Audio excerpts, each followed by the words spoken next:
अस्सलाम वालेकुम, मैं हूं ज़ीशान मलिक और आप देख रहे हैं PSL हंगामा presented by Surf Excel powered by Clear Men cooling partner pen. PSL हंगामा नाज़रीन, अब तो सब कुछ वाज़े हो गया है। दोनों टीमें आउट हो चुकी हैं टूर्नामेंट से। पेशावर ज़ल्मी और मुल्तान सुल्तान्स, गुज़श्ता रोज़ का मैच डू और डाई था, एक तरह से नॉकआउट था लाहौर कलंदर्स और पेशावर ज़ल्मी के दरमियान, और पैनिक कर गए पेशावर ज़ल्मी वाले। हालांकि इससे पहले वो अच्छा खेलते हुए आए थे आखिरी मैचेस की अगर बात की जाए, लेकिन बिलाखिर कल का मैच हार गए लाहौर कलंदर्स से, और यूं पेशावर ज़ल्मी मुल्तान सुल्तान्स दोनों PSL सीज़न 10 से हो गई हैं आउट। अब कोयटा ग्लैडिएटर्स टॉप पर हैं, दूसरे नंबर पर कराची किंग्स, लाहौर कलंदर्स तीसरे नंबर पर आ गए हैं, जबकि चौथे नंबर पर इस्लामाबाद यूनाइटेड। ये वही इस्लामाबाद यूनाइटेड है जो पूरे टूर्नामेंट में इससे पहले टॉप पर थी, नंबर 1 थी, लेकिन उसके बाद न जाने क्या हुआ। शायद वही बात जो सकी भाई करते हैं कि गैप आ जाए तो उसके बाद फ़र्क पड़ जाता है परफॉर्मेंस पर, लेकिन बाकी टीमों ने गैप का किसी और तरीके से फ़ायदा उठाया और अच्छी परफॉर्मेंस दिखाई, जिससे कि ख़ास तौर पर पेशावर ज़ल्मी किसी हद तक जो है वो अच्छी फॉर्म में नज़र आ रही थी। आखिर में जाहिर है किसी एक टीम ने जीतना और किसी एक ने हारना होता है, इस पर भी बात करेंगे। और आज के मैच जो कि कराची किंग्स और इस्लामाबाद यूनाइटेड के दरमियान है, उस पर भी गुफ्तगू होगी। लेकिन उन सबसे भी बड़ा एक मामला वो है एशिया कप का, जिसके बारे में पहले खबरें आ रही थी कि भारत इसमें हिस्सा नहीं लेगा, नहीं खेलेगा, लेकिन उसके बाद अब BCCI ने यह क्लेम किया कि नहीं, ऐसी कोई खबर नहीं है, वो हिस्सा ले सकते हैं, इसमें शामिल हो सकते हैं। गुफ्तगू करते हैं इस पर। मेरे साथ मौजूद हैं लेजेंड्स स्टूडियो से जनाब सलीम मलिक साहब, और वीडियो लिंक पर हमारे साथ होंगे सकलान मुश्ताक साहब। दोनों को अस्सलाम वालेकुम जी। वालेकुम अस्सलाम। माशाल्लाह। सकी भाई, आप नहीं, ये इंग्लैंड का वेदर बोल रहा है, मौसम बोल रहा है वहाँ का, हमारी जो हालत है ना यहाँ पे। और खैर चलें सर, ये बताइए, वाले गोले खाओ। आए हाय हाय, सस्ता हल सस्ता तरीका, ठीक है वाले गोले खाओ। सर जी बताएं, ये एशिया कप अगर तो भारत, वैसे तो अभी उन्होंने क्लेम किया है, कहा है कि नहीं जी खबरों में कुछ सदाकत नहीं है, हम खेलेंगे, लेकिन अगर एशिया कप खेलने के हवाले से या ना खेलने के हवाले से कोई भी कंट्रोवर्सी भी आती है, कोई खबरें भी ऐसी जन्म लेती हैं, तो ये भी गलत है। क्रिकेट और खेल के ऊपर किसी तरह की कंट्रोवर्सी आना या उस पर कोई ऐसी नेगेटिव बात करना बजाते खुद खेल के साथ एक खेलने के मुतरादिफ होता है। खेल के साथ खिलवाड़ किया जाए, जी हाँ देखा जाए तो, लेकिन इसको सियासत से, दूसरे इशू से दूर रखना चाहिए। मैं ये समझता हूँ खेल की जो बुनियाद है वो है ये अमन, पीस, सबको साथ में लेके चलते हैं। मुझे याद पड़ता है, मैं cricket all star Sachin Tendulkar और शेन वॉर्न ने एक लीग जो थी वो ऑर्गेनाइज की थी। दुनिया के 25 टॉप के प्लेयर्स वो उनको अमेरिका लेके गए, वहाँ पे 3 मैचेस खेले हमने, LA, न्यूयॉर्क और वहाँ पे। और वहाँ पे जब मैचेस होते थे तो यकीन करें जो पब्लिक थी वो सबके झंडों को साथ में जोड़ के एक झंडा बनाया हुआ था। अच्छा, हाँ जी। और कई जगहों पे तो इंडिया पाकिस्तान के झंडे को ऐसे सिया हुआ था लोगों ने, वाह वाह, और उसका एक झंडा बनाया हुआ था। तो मैंने वो ट्वीट की थी उन दिनों में कि आप इसको खेल समझ रहे हो, मगर खेल ही खेल में लोगों के दिलों को, मुल्कों को, कौमों को जोड़ा जा रहा है। मैं ये समझता हूँ this is not just the cricket, this is not just the game, this is more than that. अगर आप देखो कितना खूबसूरत मैसेज जो है ना वो लोग दे रहे हैं, और लोग सबको देखने के लिए आए हुए थे। तो समझना चाहिए कि भाई ये एक बहाना भी है दिलों को जोड़ने का, आपस में करीब लाने का, और खेल भी है, इंजॉयमेंट भी है, एंटरटेनमेंट भी है, आपके हीरोज भी हैं, और जो है इससे बहुत ज़्यादा जो है अच्छे असरात पड़ते हैं दुनिया पे, है healthy body healthy mind as well. तो एशिया कप अगर जो आ रहा है, I think Indian cricket board को सोचना चाहिए, और आउट ऑफ द वे, यानी आउट ऑफ द बॉक्स सोचना चाहिए। मुझे अभी भी अफसोस होता है सुनील गावस्कर साहब ने जो कहा था जी पाकिस्तान टीम को निकाल दो। इतना बड़ा खिलाड़ी और इतनी छोटी सोच और इतना जो है वो नामाकूल किस्म का स्टेटमेंट, वो मेरे अभी भी दिल को जो है ना वो अटका हुआ है। तो आई थिंक उनको ऐसी बात नहीं करनी चाहिए। बिल्कुल ठीक है सलीम मलिक साहब, एशिया कप ज़ाहिर है होना चाहिए, और होना भी इस तरह से चाहिए कि एशिया की तमाम टीमें उसमें शामिल हों।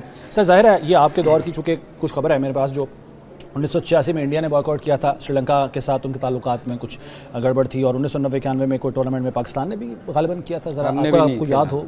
हम भी नहीं खेला था, हमने नहीं खेला था। क्या हुआ था उस वक्त? यार देखो, ये वो चूँकि उस वक्त बहुत हार रहे थे और वो उन्होंने रो पड़े थे। हाँ बिल्कुल, वो उन्होंने कहा था जी हमने पाकिस्तान के साथ खेलने नहीं, तो वो नहीं आए थे। फिर उस वक्त शायद इतना वो नहीं था, हम भी अगले 90 में शायद हम भी नहीं गए थे। मगर बात ये है यार कि मेरा ख्याल है हमें, आप सारा दिन इनकी अगर आप सुनते रहे इनके चैनलों पे, अल्लाह वही करते रहते हैं जो ये जंग में कर रहे थे। ये इनके मीडिया पे मेरा ख्याल अब किसी को एतबार है ही नहीं। उनको खुद नहीं है, उनके अपने लोगों को नहीं है। उनके अपने लोग देखें ना, तो ये इस किस्म की खबरें, ये अब इनके पास कुछ है नहीं चूरन बेचने के लिए, ये इस किस्म की खबरें अब चला रहे हैं। सही बात है। तो ये एक तो उसके बाद BCCI ने आके देखे ना, कहा कि जी अभी हमने फैसला नहीं किया। मतलब ये अभी तक बाज नहीं आ रहे वो गलत किस्म की रिपोर्टिंग करने से, तो ये इनको इससे ग्रेज करना चाहिए। प्लस देखें, अगर पाकिस्तान इंडिया का मैच नहीं होता, ये वह टीमें हैं दुनिया में, कोई भी टूर्नामेंट हो रहा हो ना, तो इंडिया पाकिस्तान का मैच पूरा सॉल्ड आउट होता है। No doubt. आप दुनिया में कहीं भी मैच हो रहा हो, आप मैं किसी सहरा में करा दें, लोग वहाँ भी आके देखने को, क्योंकि वो मैच एक दिलचस्प लोग देखना चाहते हैं। ना सिर्फ स्टेडियम के अंदर बल्कि पूरी दुनिया में भी टीवी के आगे लोग बैठे होते हैं कि मैच इंडिया पाकिस्तान का मैच है। अगर ये मैच नहीं होता तो स्पॉन्सरशिप नहीं आएगी, क्योंकि लोग आते ही इसीलिए हैं कि यार इनके सबसे ज़्यादा स्पॉन्सरशिप इन मैचों पे होती है। तो मेरे ख्याल अगर टूर्नामेंट, जैसे सकी ने कहा, सियासत नहीं आनी चाहिए स्पोर्ट्स में। आप बेशक आप हार गए हैं, पर स्पोर्ट्स में तो आके खेले ना। तो ये अगर इससे भागेंगे, वो तो खैर बहुत पहले से भाग रहे हैं जी। पाकिस्तान को कभी भी वो कामयाब नहीं चाहते, ऊपर से हमारे चेयरमैन हैं, तो वो एशियन क्रिकेट के, तो वो कभी भी नहीं चाहेंगे। वो चाहेंगे कि हम इनका टूर्नामेंट ख़राब करें। तो फिर देखें, अगर ये नहीं आते तो मुझे डाउट है कि टूर्नामेंट हो, क्योंकि देखें ना, स्पॉन्सरशिप ही अगर नहीं आएगी तो टूर्नामेंट तो ख़राब होगा ना जी। बिल्कुल ठीक है। तो वो असल तो मेन इवेंट इन दोनों का ही है ना जी। इन दोनों का है, लोग देखना चाहते हैं इन दोनों को। तो मेरा ख्याल है ये इंडिया अगर ऐसा करेगा तो वो आइंदा के लिए फिर हम भी वही करेंगे जो ये हमारे साथ कर रहे हैं। टिट फॉर टैट होता है, बिल्कुल सही है। सकी भाई, अगर ऐसा होता है, एशिया कप नहीं होता, जैसे कि मलिक साहब भी कह रहे हैं, बड़ी जो अट्रैक्शन है वो इंडिया पाकिस्तान के मैचेस ही हुआ करते हैं हमेशा से। बल्कि अगर वर्ल्ड कप की भी बात की जाए, ये तो चले एशिया कप है, उसमें भी जो सबसे ज़्यादा देखा जाने वाला मैच होता है वो पाकिस्तान इंडिया का ही होता है। तो ये स्पॉन्सर ज़ाहिर है पीछे हटेंगे, क्योंकि पैसा नहीं है तो उन स्पॉन्सर्स ने क्यों इसमें दाखिल होना है। तो ये ओवरऑल जो है किसका एक ऐसा इफेक्ट होगा जो आगे जाकर भी मुतासर करेगा क्रिकेट को। तो इंडिया को भी ये सोचना चाहिए, और ख़ासतौर पर इंडिया के मीडिया को भी, वहाँ की गवर्नमेंट को, वहाँ के बोर्ड को किसी हद तक कोई अकल मत देनी चाहिए कि होश के नाखुन लो, बस कर दो अब। अकल तो हमने वॉर में भी बड़ी दी थी, कोशिश की थी हमने, लेकिन उनको अकल नहीं आती। जी सकी भाई। असल में देखें, ये जो है ना, मुझे जो लगता है, शायद मैं थोड़ा सा वो जो है ना, अजीब किस्म की सोच जो है ना, वो सोच रखे हुआ हूँ। वो इस वजह से पॉलिटिकल एंगल तो एक है ही है, जो मैं पहले भी कह रहा था कि ये पाकिस्तान को हर तरफ से नुकसान पहुंचाना चाहता है इंडिया। ये तो पॉलिटिकल एंगल है ही है। बट एक दूसरा जो पॉइंट है ना, वो ये है कि अगर इस तरह के टूर्नामेंट्स में ये पुल आउट करता है, जाहिर है पैसा आएगा नहीं, एशियन क्रिकेट बोर्ड जीरो हो जाएगा। ICC के टूर्नामेंट को भी वो कंट्रोल कर रहा है। मुझे ऐसा लगता है आफ्टर 1 decade, आफ्टर 10 years या उससे थोड़ा सा और, ये लॉन्ग टर्म इंडिया सोच रहा है ICC भी तबाह कर दो, एशियन क्रिकेट काउंसिल भी तबाह कर दो, BCCI हो, और सारे नीचे इनकी अपनी फ्रेंचाइज क्रिकेट पूरी दुनिया में चल रही हो, तो सारा पैसा सी अपने टेढ़ी गलियां, सारा कुछ जी जी, हाँ, और 35% तो ले रहे हैं हम।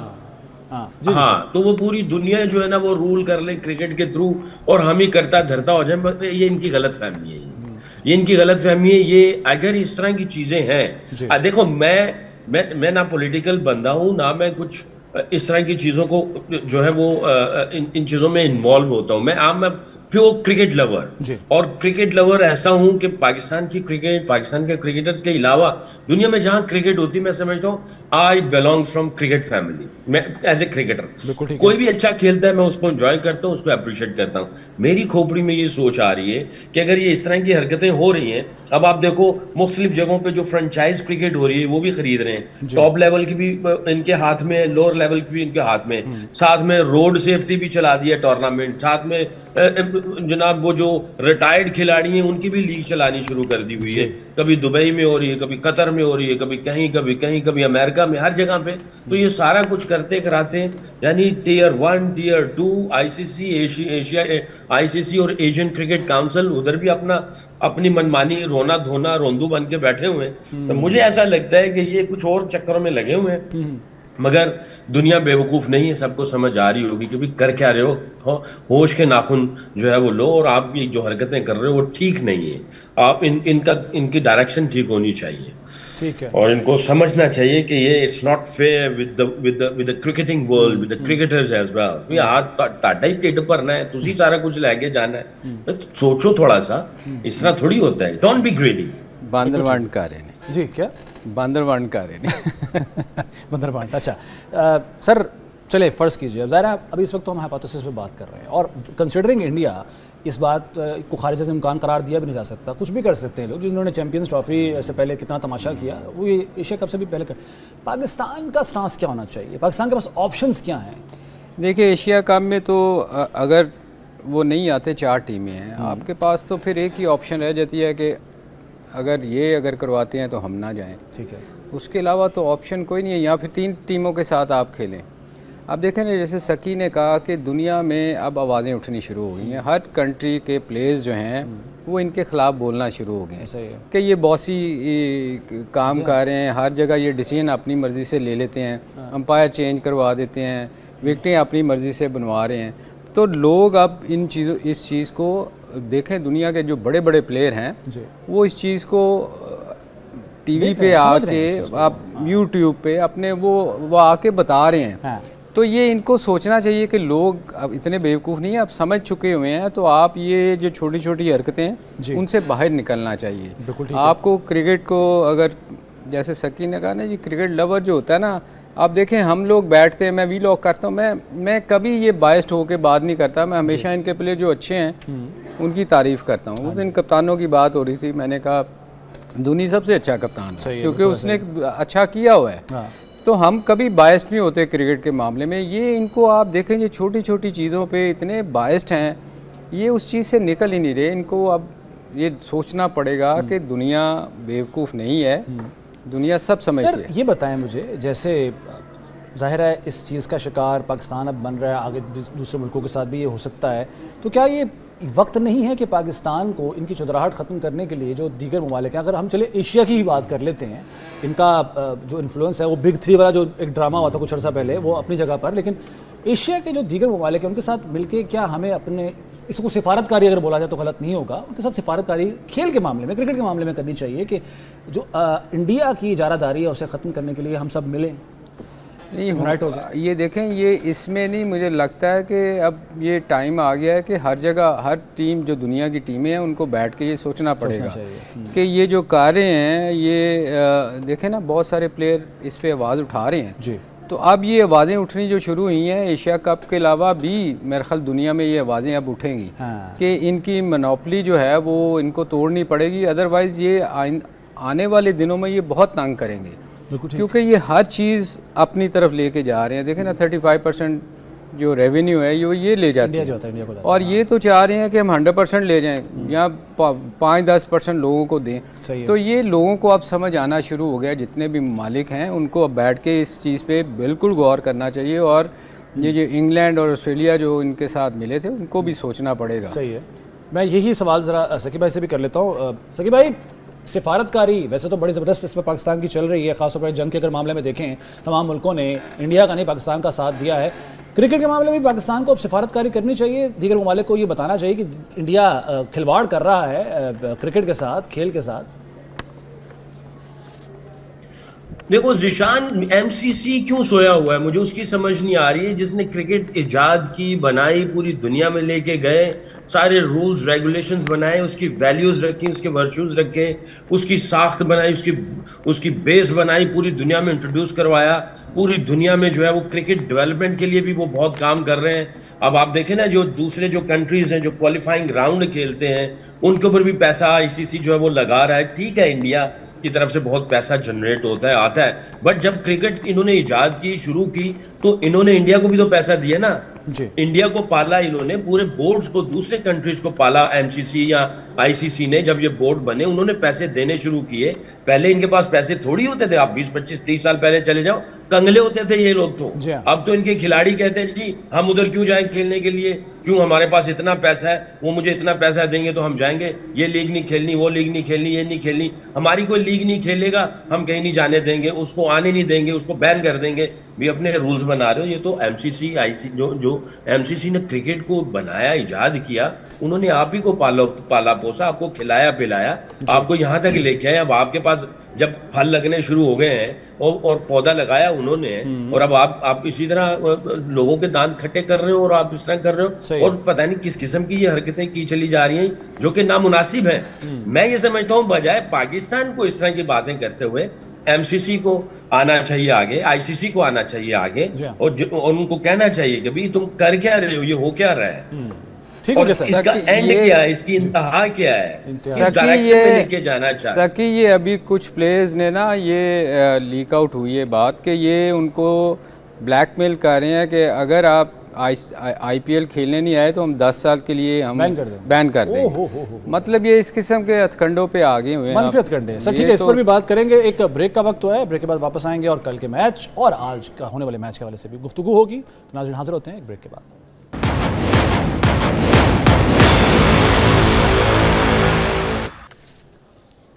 एक बार फिर खुशामदीद कहते हैं आपको पीएसएल हंगामा में। तो नाजरीन अब बात कर लेते हैं गुज़श्ता रोज़ के मैच की, जिसमें नॉकआउट मैच था लाहौर कलंदर्स और पेशावर ज़ल्मी के दरमियान। और पेशावर ज़ल्मी जिस तरीके से परफॉर्म अभी हाल में करना शुरू हो गया था, लग रहा था कि शायद वो टफ टाइम देंगे और लाहौर कलंदर्स के साथ बड़ा ज़बरदस्त और सख्त किस्म का मैच होगा।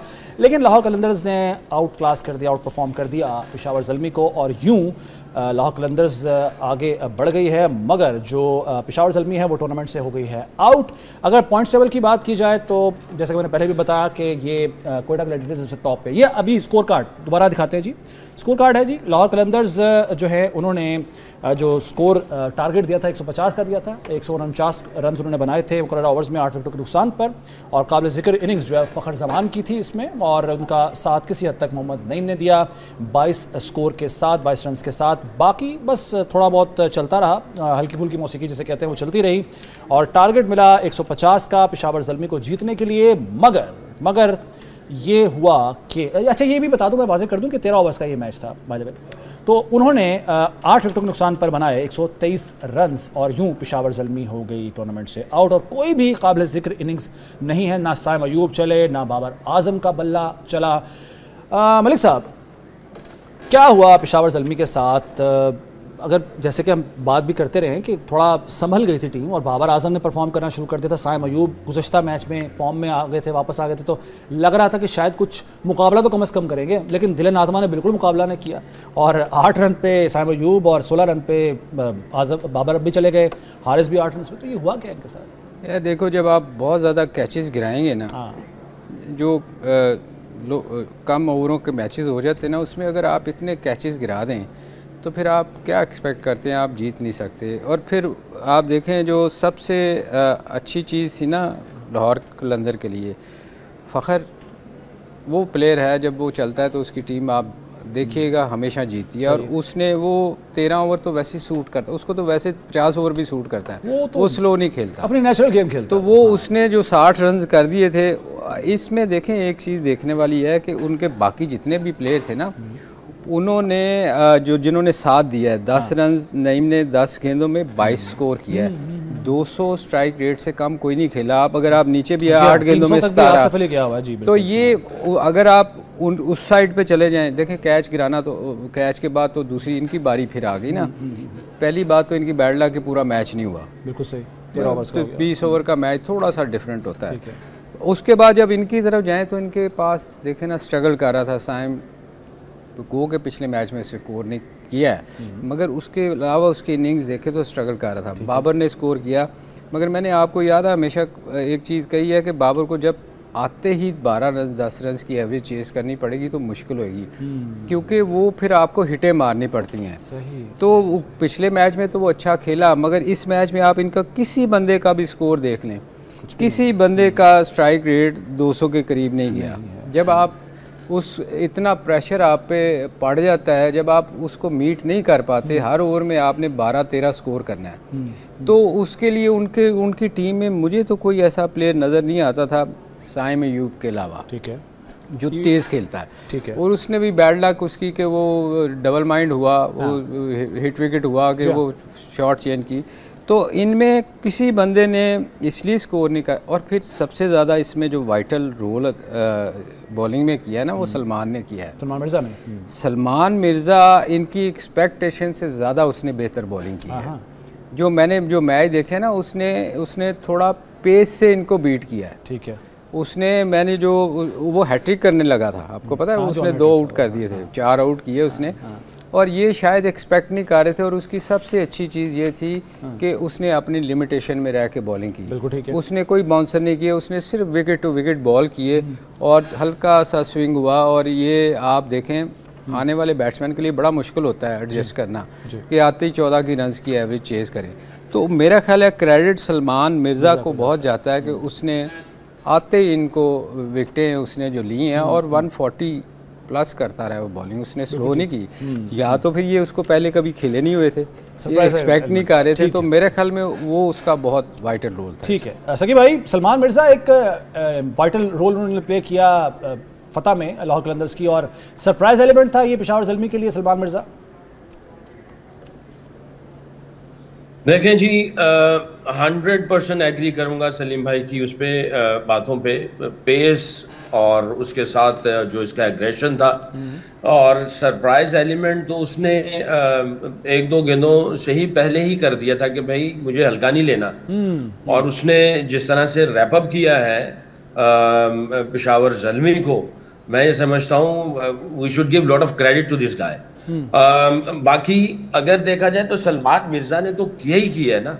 उसके साथ अगर आप इनकी पूरी बॉलिंग यूनिट देखें ना, तो अब मुझे ऐसा लग रहा है कि इनका बॉलिंग यूनिट बहुत तगड़ा हो गया है शकीब के अंदर आने पे। सही। और जमान ने 2 ओवर में 6 रन दिए, तो उसका भी मुझे ना उसमें भी थोड़ा सा पुराना टच नजर आना शुरू हो गया है। हाँ।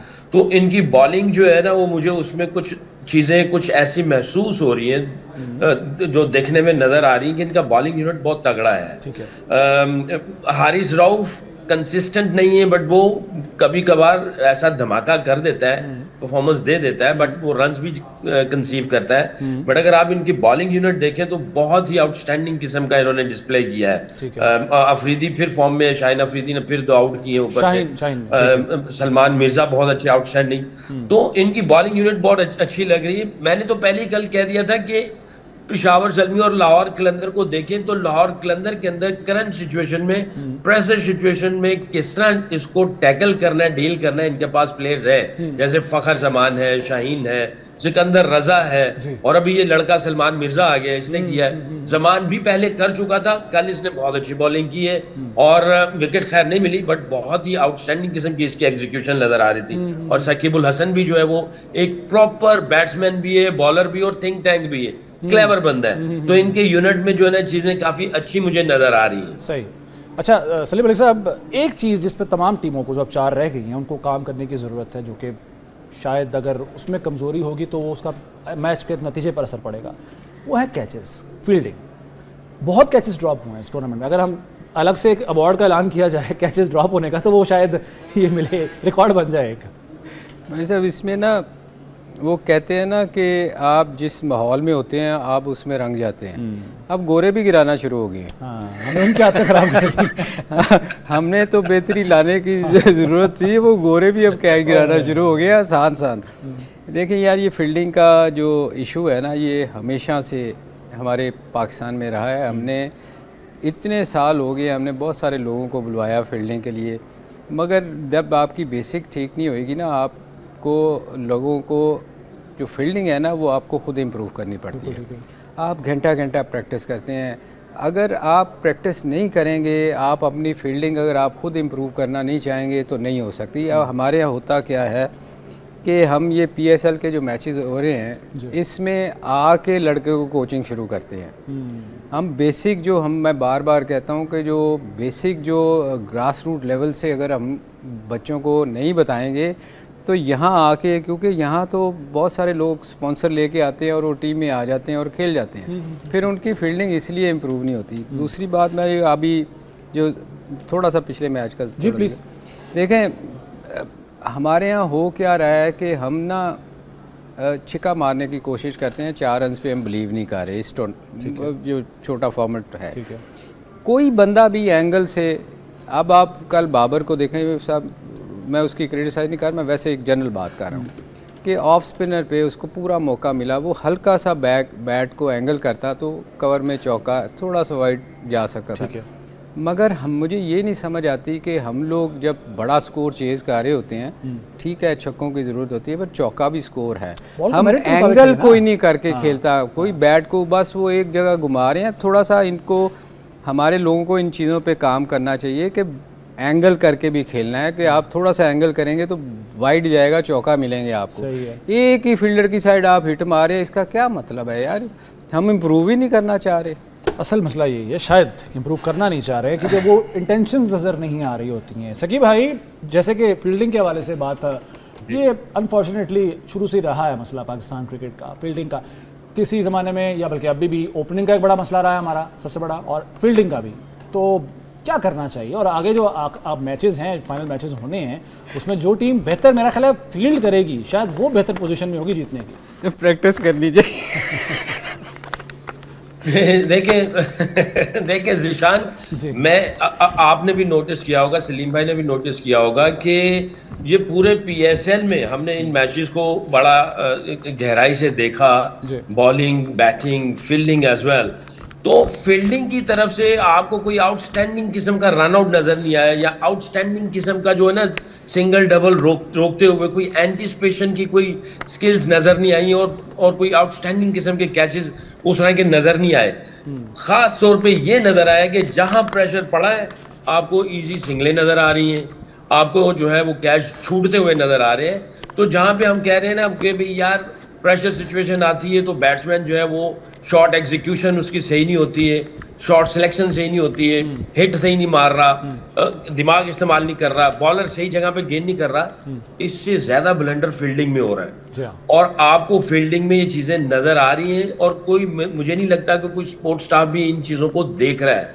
और हम तो खैर बहुत दूर से बैठे हुए, तो हमें नजर आ रहा है कि भाई कैच छोड़े उसके हसन नवाज के, जब पहले मैच में उसने दुर्घट बनाई थी टीम का, मेरे ज़हन से नाम निकल गया, जब उसने अकेले ने मैच जितवाया, उसके बाद वो 3 कैच एक ही ओवर में छूट गए, ज़ीशान गालिबन बॉल कर रहा था। एक ही ओवर में। तो प्रेशर सिचुएशन में, देखिए प्रेशर सिचुएशन में अगर आपकी फील्डिंग साथ नहीं दे रही है तो आप समझ लो कि आपका बॉलर जीरो हो गया है। अगर आपका बॉलर जीरो हो गया है प्रेशर सिचुएशन में, तो आपका कैप्टन जो है उसका भी कॉन्फिडेंस खो गया, आपका अल्लाह ही हाफ़िज़ है फिर। तो टीम को अगर टीम देखना है तो फील्डिंग के वक्त पता चलता है कि ये टीम है। बैटिंग करते हुए तो दो बैट्समैन अंदर होते हैं, बाकी सारी टीम बाहर बैठी होती है।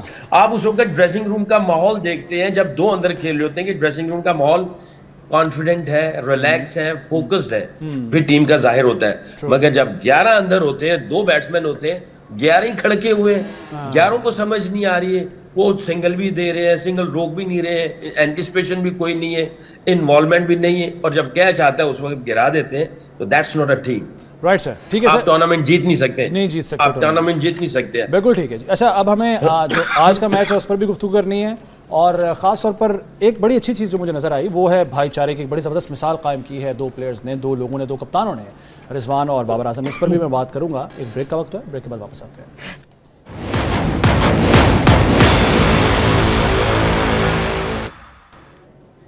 एक बार फिर खुशामदीद कहते हैं आपको PSL हंगामा में। तो ब्रेक पे जाने से पहले मैंने बताया कि किस तरीके से भाईचारे का मुजाहरा किया, इजहार यकजहती किया गया, और बड़ी कम ऐसी मिसालें मिलती हैं जो कि बाबर आजम और रिजवान ने कायम की हैं। रिजवान की टीम मुल्तान सुल्तान्स आउट हुई इवेंट से, तो उसके बाद बाबर आजम की टीम भी आउट हो गई। तो चले, खैर है, कोई बात नहीं, अगली दफ़ा सही। और ये by the way play offs में पहली मरतबा हुआ PSL में, ये 10वां सीज़न है कि पेशावर ज़ल्मी जो है वो आउट हो गई है। ये सोचना पड़ेगा पेशावर ज़ल्मी की इंतज़ामिया को, और कप्तानी आगे मुस्तकबिल में रिजवान के पास रहती है या नहीं रहती, ये भी एक बड़ा सवालिया निशान है। चले, इस पर आइंदा बात करेंगे। अभी जनाब आज का match Karachi Kings Islamabad United.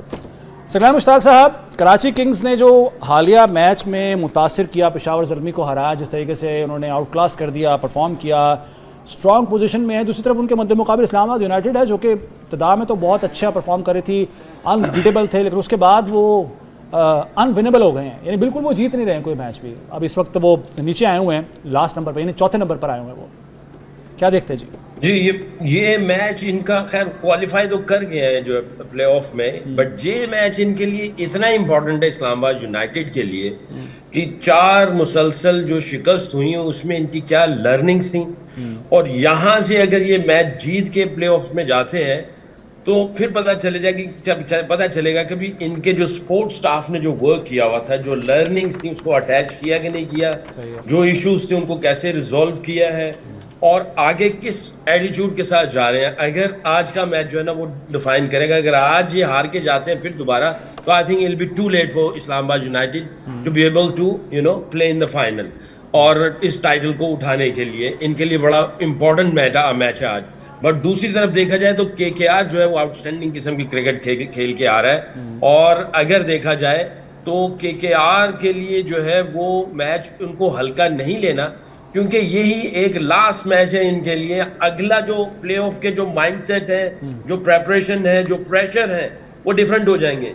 Playoff से पहले आपकी रात की नींद डिफरेंट है। जैसे ही प्लेऑफ में जाते हैं, नॉकआउट में जाते हैं, तो वो आपकी रात की नींदें डिफरेंट हो जाती हैं। आपके जो इमेजिनेशन है उसमें थोड़े बहुत भी डाउट्स आने शुरू हो गए और आपका फील थोड़ा सा डिफरेंट हुआ तो आपकी एग्जीक्यूशन डिफरेंट हो सकती है। तो इनको चाहिए कि प्लेऑफ में जाने से पहले उसकी प्रेपरेशन आज के मैच से कर ले।